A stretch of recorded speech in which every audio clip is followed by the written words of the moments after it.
Oh, what a rogue and peasant slave am I. Is it not monstrous that this player here, but in a fiction, a dream of passion, could force his soul so to his own conceit, that from her working all his visage waned, tears in his eyes, distraction in his aspect, a broken voice, and his whole function suiting with forms to his conceit, and all for nothing, for Hecuba. What is Hecuba to him, and he to Hecuba, that he should weep for her? What would he do had he the motive and the cue for passion that I have? He would drown the stage with tears, and cleave the general ear with horrid speech, make mad the guilty, and appall the free, confound the ignorant, and amaze indeed the very faculties of eyes and ear. Yet I, a dull and muddy metal rascal, like a Jana dreams, unpregnant of my cause, and can say nothing, no, not to for a king upon whose property and most dear life a damned defeat was made. Am I a coward? Who calls me a villain?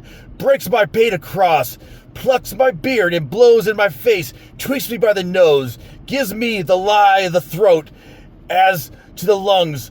What does me this? Ha, swoons, I should take it, for I cannot be, but I am pigeon-livered and lack gall, to make oppression bitter of ere this I should have fatted on all the region's kites with this slave's offal, bloody body villain, remorseless, treacherous, lecherous, kindless villain. Okay, I guess I'll stop there. And that's from Shakespeare. Hamlet, Act 2, Scene 2, and no, I don't have it memorized at all. That's one of the ones I'd like to memorize. I did have part of like the to be or not to be memorized. And yeah, so I'm just talking today a little bit about today's message of the day is going to be something to do with like the idea of like passivity, and which is sort of like what this whole thing's about. You know, this whole like putting this chart together and trying to come up with some motivation. Because it's trying to fight that idea of passivity. I think people like, you know, like Nietzsche, like he really talked about passivity being like the difficult thing, you know, like, you know, the idea of just like, yeah, basically just not having the strength to like go out and do something, I guess, you know, and I guess there's different levels to that. So you might be a person who's actually pretty successful, but, you know, but even still, there's probably some stuff where you'd like to increase. So it's not like this is, you know, you got to be, or you could be on the pathological level. You could be like way worse than me. So I don't know. It's like, so anyway, but of course, I guess it only depends though if you're passive. Like if you're like content being like, you know, just someone who doesn't do much or whatever, you know, it doesn't, you know, just kind of stays, you know, stays in town, doesn't really go on trips or, you know, whatever it is. I mean, that's fine if a person really is. But I mean, but if you have that feeling that you'd really like to do that kind of stuff and you're not, then that's, you know, a tough thing, you know. So it's like, let me see. There was another, let's see, where was the other? There's another good passage here he had. Let's see. Okay, it's one about Fortinbras. And yeah, because that was the whole thing about Hamlet. It's like, because if you know anything about Hamlet, the whole story behind it was that, you know, okay, so the King Claudius, he's a prince, Hamlet's a prince, and then King Claudius murders his father, and then, you know, and marries his mother. And then, so anyway, and then so he sees this ghost, and first Hamlet, you know, he doesn't know if he should believe the ghost, he does different things, but then he finds like he doesn't know what he should do. Maybe he's still not completely convinced, so he has to convince himself and kind of get that energy up, kind of like in, kind of like, you know, stepping stones toward like doing what he needs to do, you know. So I mean, there was like some like, I guess that, what was it, like Olivia, oh shoot, what was the guy's name? Okay, so Laurence Olivier. There was something like at the beginning of that, like that old black and white one with him, Hamlet. I think with the way they phrased it at the beginning, this is the story of Hamlet, the man who could not make up his mind, you know. That was, which, you know, might be a way of saying it. And then, why yet I live to say this things to do, sith I have cause and will and strength and means. I like that line. I have cause and will and strength and means to do it. Examples gross as earth extort me. Witness this army of such mass and charge, led by such a delicate and tender prince, whose spirit with divine ambition puffed.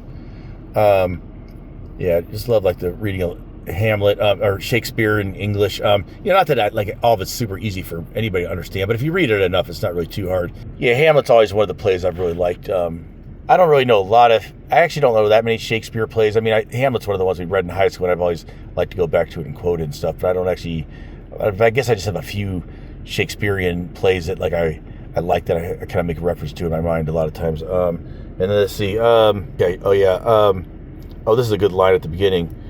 If your mind dislike anything, obey it. I will forestall their repair hither, and say you are not fit. Not a whit. We defy augury. There is a special province in the fall of a sparrow. If 'tis now come, if it be not to come, it will be now. If it be not yet come, the readiness is all. Yeah, the readiness is all. So that's saying that sometimes you can't really control what's going to happen, but the idea of it's just like the readiness is all, like just to be like. And Hamlet seems to have some of the same idea of it's called like externalization. So. Hey, this is John. After the fact, I wanted to just real quick clear up something I said in that video there. Make something a little more understandable. So when Hamlet said, like, "Oh, what a rogue and peasant slave am I," so that problem of having that passivity, well, what he does in a sense of what we call externalizes the problem, so brings it outside, so you can kind of be like the outside looking in on the problem kind of thing, like the writing we mentioned. The way he does it, I mean, not writing, through drawing, he does speeches, observing examples like the Fortinbras, like who's willing to do all this fighting over something worthless. And then he made the whole murder thing into a play, which is a dual purpose. Now, Jung describes a similar situation and mentions drawing, where in his transcendent function. Now, he's mostly talking about more like patients that have, like, coming with some big problems, but this could apply to a lot of situations of just like trying to get moving on some hobbies. And, who's to say what a big problem and a little problem is too, right? So he says, this getting stuck is a psychic occurrence so often repeated in the course of human history that has become the theme of myths and fairy tales. We may expect with some probability that something similar will happen in the reactions of the unconscious, as, for example, in dreams, that there'll be some way of getting unstuck. And then he says, here are my prime purposes to produce an effect in the state of psychological childhood described above. The patient remains passive. Oh, I'm sorry. Let me go back a little bit. But why do I encourage patients when they arrive at a certain stage of development to express themselves by brush, pencil, or pen at all? Here are my prime purposes to produce an effect in the psychological childhood described above. The patient remains passive, but now he begins to play an active part to start with. He puts down on paper what he has passively seen, therefore turning it into a deliberate act. He talks about it, he is actually doing something about it. And then skipping down here, moreover, the concrete shaping of the image forces a continuous study of all its parts so that you can develop its effective full. This invests the bare fantasy with an element of reality, which lends it a greater weight and a greater driving power. And in order to gain possession of energy that's in the wrong place, he must make the emotional state the basis or starting point of the procedure. He must make himself as conscious as possible of the mood he is in, sinking himself into it without reserve, and noting down on paper all the fantasies and associations that come up. But in a situation with us, we can just say that any time that you just put something down on a piece of paper, and then you are given like your mental state. It's like, okay, I'm trying to look for something to do. I'm trying to look for how to direct my life into my hobbies to have like a more fulfilling time. So it could be like something like that. So I mean, this applies to a lot of different situations where you're trying to write down like where I am, and then you're trying to see like where I want to go on a piece of paper, So, and then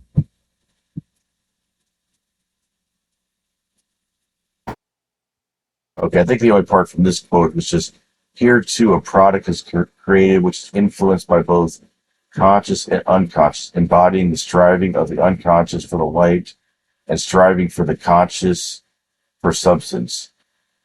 Let me read that again. I kind of said that, screwed that up. Here too a product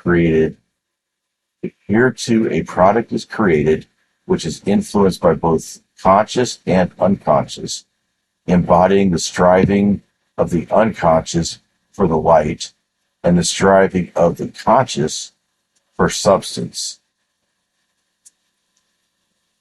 And so, so that's what we're doing when we're doing these little diagrams. We're trying to bring together like conscious and unconscious material, and just kind of like in a different way that we've seen.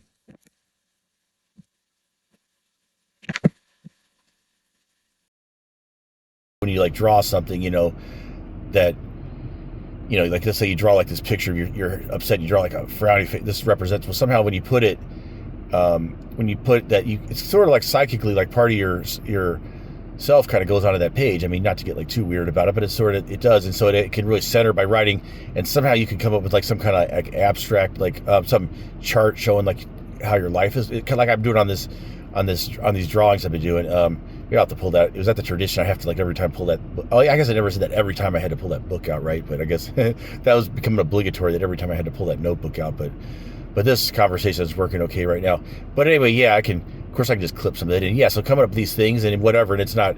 I'm not saying this is like that. Yeah. Well, anyway, I'm coming up with some kind of like diagram to describe it, and just by doing that, it's like.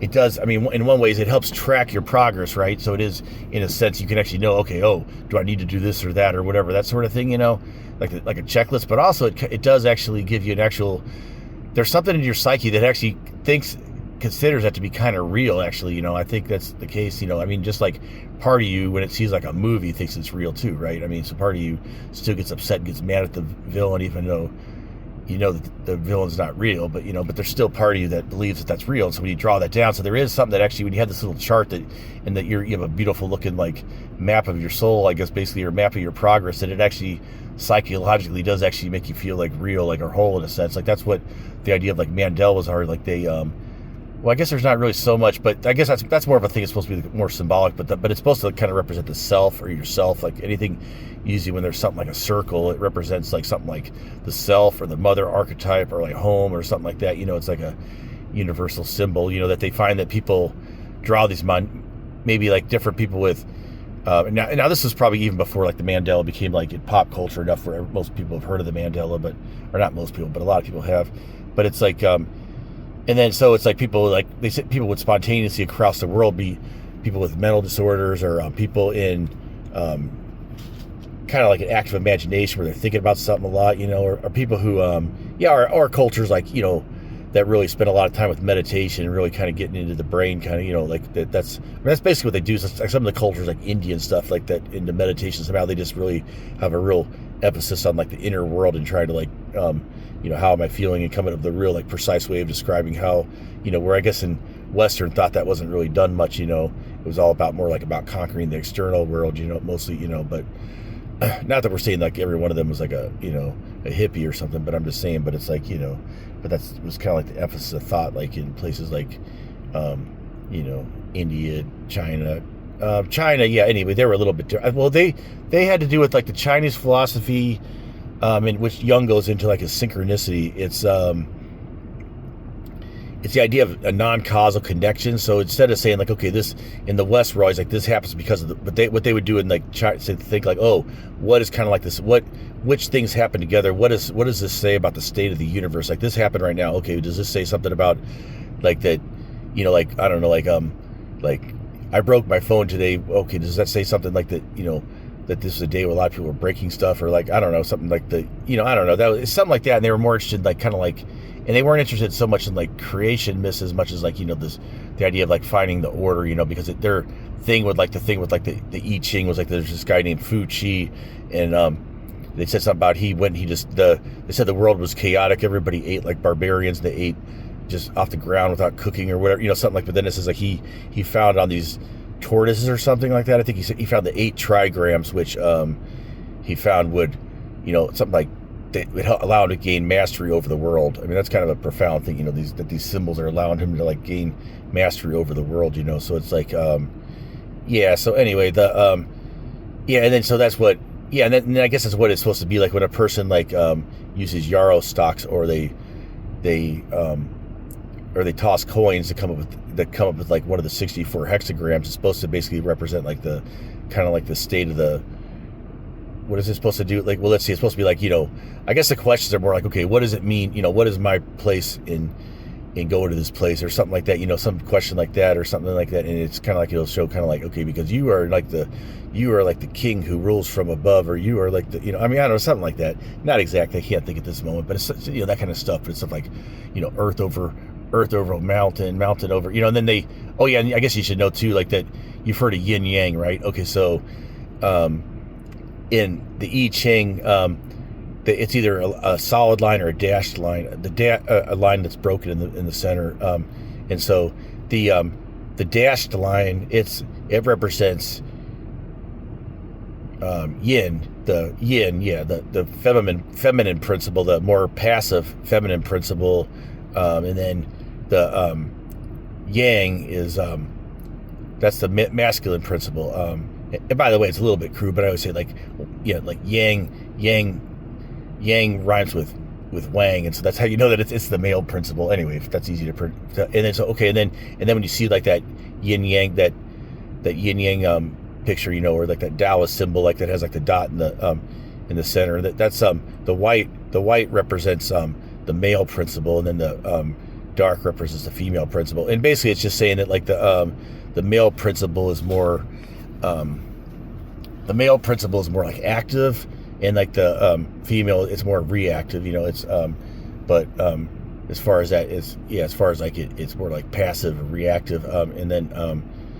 And then you also get things like that. There's a whole correspondence between, then that's like stuff like, in art, like abstract art seems to match more like the masculine principle, and then like regular empathetic art, which is felt into art, Einfühlung in German, that's more similar to what we'd call, that'd be like more like the feminine principle, and that's more like what we usually see in Western art, so it's like, and so there's a whole line of correspondence you could do with that, as far as like, I would say, like something like particle versus wave. I came up with a whole list of different things as far as like the different principles of like, kind of like the male versus divide versus unite, something like that, it's like, I think it's like, is it Eros versus the will to power, or is Eros versus the death instinct or something. Anyway, so it's like, the one also like tends to divide. The male principle is about division, where you could actually say like, it's you and me or something like that. You have to have a division first, like in your psyche to say that, But anyway, so actually starting with Hamlet, this is actually good enough. Maybe this will be a good enough video for today. I didn't know if I was going to have to do a bunch of like research and diagrams and stuff, but sometimes, these conversations just flow, I don't know. It's just kind of like, I've got a lot of information, and a lot of times it might sometimes sound choppy and I'm not really going, but then, that's what you like. When things flow, that's when life feels good, right? When you're in a state of flow. Hey, anyway, let's just do a little looking around this thing here. This, what is that? There's a dog up here. This is a McDonald's in Proctor's, Minnesota, which is, we're just up the big hill from, so if you go up here, that's the highway there. Then if you make a right there onto the highway, then you go down the big hill that goes down into Duluth. It's a really beautiful drive if you haven't been here before. And anyway, and then so we're kind of like, also we have like, this is like we got some nice RV parking. There's also like an RV dump, and then also this is like one of the first places people, on the way into town. It's a little easier to park here than other places, so we get like a lot of tourists here. People come in, through and stuff, especially when it's when it's busy. I wish there was a way to kind of know sometimes like how many people are local and how many people are tourists. In some states they actually, because most of the license plates are either going to be either Minnesota or Wisconsin, because Duluth is a big tourist location, but people that drive through here, but it's a big tourist location, but I'd say it's more like a local in a lot of ways. I mean, most of the people aren't coming from like, you'll see some people coming from across the country, but for the most part, most of the license plates you'll see will be like, Minnesota or Wisconsin, because we're right on the border of Wisconsin here. So it's like, but in some states they actually have the county on your plate. Like I know, for example, Mississippi does, or at least they used to. Back when my dad used to live there. And anyway, so but it'd be an interesting thing to be able to tell, like, how many, to be able to actually see, like, okay, take like a little, sit here sometimes like a little counter and like start to figure out, like a percentage or something. Let's see, here's some woods here. Now that's my trail there. Look, a little overgrown, but it's pretty good. It's the so I work at McDonald's, and anyway, what that's to do. See, like I said, the other thing is about the jester archetype. So if there's, I should just like not hide it. It's like, I mean, like a lot of people in America, maybe got educated and then never got a good job for whatever. I guess I was good at school, but I wasn't good at like dealing with the rat race or any of the bullshit, that you had to deal with the HR people and whatever. I mean, I also had a real physics. My degree is in physics. It's real theoretical too. So although it's real impressive sounding, it's pretty hard to actually figure out, what could I actually do with this? But Although now I guess I'm becoming more of like a philosopher or something than like a, but anyway, but it all comes together. I guess it's like it was like something like Jung called like antidromia, like everything when something turns into its opposite, where you get so tired of like the rational, logical stuff where you want to get into something like this. But it's all useful, and of course, obviously, if you're gonna like, some doctor, you better be using mostly rational knowledge and like logical knowledge, or if you're gonna fix someone's car. I mean, in the real world, yeah, that helps you most of the time. But there's just some cases where it's beyond that, where when it goes beyond like just some real concrete thing, so. Anyway, a lot of times if it's a good weather, I'll bring my dog Sarge with me. But now it's like, man, we got like 3 days of 90-degree heat. This hardly ever happens in Duluth. But so if it's good enough weather, a lot of times I bring my dog, and we started like there's this little woods here between the this church here, and I kind of made like a little trail going through there. It's not real long, but probably only about like, I don't know, about 300 or 400 feet maybe, or something. I don't know. It's not real big. It takes like about 3 minutes to walk through, but I thought it'd be kind of cool, so I just kind of like. There's a little bit of a path through there, and I kept like making the path better, and there might have been some animal paths, and it was just kind of a fun thing to see. Like, okay, every time I come out there, see if I could kind of make the path a little bit, just walk on it. And then I was hoping that more people would stop here and actually would use my path, because that would be kind of enjoyable to see. Oh, people are on the path that I made, but I only seen a few people. This 30-day YouTube mini-series is a psychological experiment using Jungian psychology to live better and experience more this summer. I'm not a psychologist, just a layman looking to apply Jungian principles to life.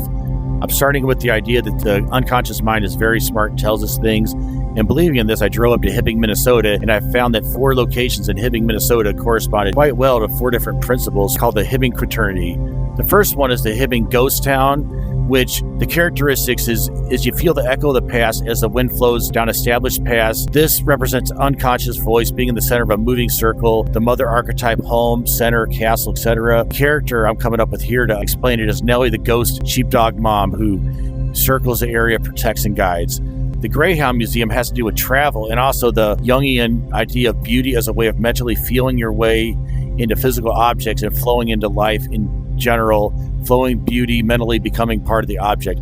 The character here I'm coming up with is Flows With It, which is a Native American cartoon character who has a magic canoe, finds all paths, glides over, portages, flows into life. Now the ore pit, it represents awe, the smallness of the individual, abstraction, and the way in making the world simpler, more understandable. Connections, the beauty of symmetry, the beauty of maps, beauty of mathematics. And this is supposed to be Laser Nash. Doesn't look like him that much, but anyway, it's like John Nash with his cup sending out all these laser beams across, dividing the world, trying to find that order in the chaos from A Beautiful Mind, if you haven't seen that movie. Bob Dylan's home, it represents stories, archetypes, wishing to become someone else. DJ Hat Trick, what he does is he gets people into the groove by putting different hats on and sending people into different paths. It's sort of like the way we do whenever we listen to a song, for example. Here's a simplified view of the quaternity here that I'm going to be using for this 30-day adventure. And this is what it's going to more look like. I'm just going to do a simple sketch that I'll put in the video and then just kind of explain it like on a notepad like this to make it simpler so I can get it done. So I can do a video for 30 days. And so subscribe to get all 30 of those videos.